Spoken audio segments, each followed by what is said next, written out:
ગુજરાતની એક એવી કોલેજ જે 75 વર્ષ સુધી કન્ટિન્યુઅસ વિદ્યાર્થીઓને એજ્યુકેટ કરી અને એના સપનાઓને પૂર્ણ કર્યા, એવી કોલેજનું નામ છે BVM, બિરલા વિશ્વકર્મા મહાવિદ્યાલય, જે વલ્લભ વિદ્યાનગર સ્થિત છે અને જેમાં સેલ્ફ ફાઇનાન્સ અને ગવર્મેન્ટ કોટા બંને પ્રકારની સીટ્સ અહીંયા અવેલેબલ છે. એટલે જે વિદ્યાર્થીઓને મતલબ ફાઇનાન્સની તકલીફ પડતી હોય એવા વિદ્યાર્થીઓ ગવર્મેન્ટ કોટામાં પણ જો એમનો રેન્ક આવતો હોય તો એડમિશન મેળવી શકે છે. અને મને આ કોલેજનું જે સ્લોગન છે ને ખૂબ જ ગમ્યું છે, કારણ કે 75 વર્ષથી જે કોલેજ વર્ક કરી રહી છે અને આટલું ઉજળું ભવિષ્ય આપે છે. એનું સ્લોગન તમે જો એકદમ સિમ્પલ છે, વર્ક ઇઝ વર્સિટ, અને એ એના કાર્યને બિરદાવે છે. તો કોર્સિસ કયા કયા અવેલેબલ છે? અહીં બીટેકના લગભગ 9 કોર્સિસ અવેલેબલ છે અને જેની સેલ્ફ ફાઇનાન્સ કોટામાં જો તમે એડમિશન લો છો તો લગભગ 1,40,000 ની આસપાસ એની ફી છે. એમટેકમાં લગભગ 11 કોર્સિસ અવેલેબલ છે, જેની પણ સેમ લગભગ ફી અવેલેબલ છે. એના માટે ક્રાઇટેરિયા છે તમારે ગેટ આપવું પડે અને પોસ્ટ ગ્રેજ્યુએશન કરવું પડે, કોમન વસ્તુ છે.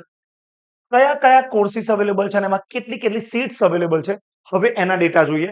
તો એ સીટ્સની એ ડેટામાં છે. પહેલું છે computer engineering.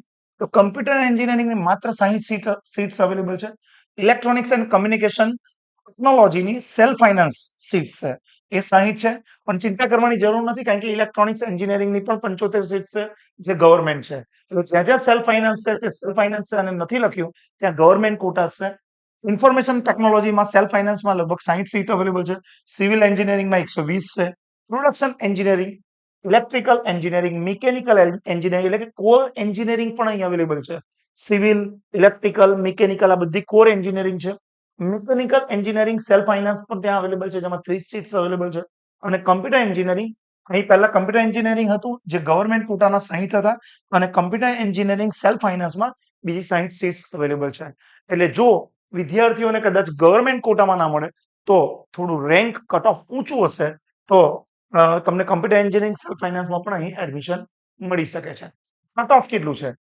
બીટેકનું computer science and એન્જિનિયરિંગનું first રાઉન્ડનો જે ડેટા છે એમાં 1743 એનો કટ ઓફ રેન્ક છે, જ્યારે એ થર્ડ રેન્ક સુધી પહોંચતા 2556 સુધીનો રેન્ક થઈ જાય છે.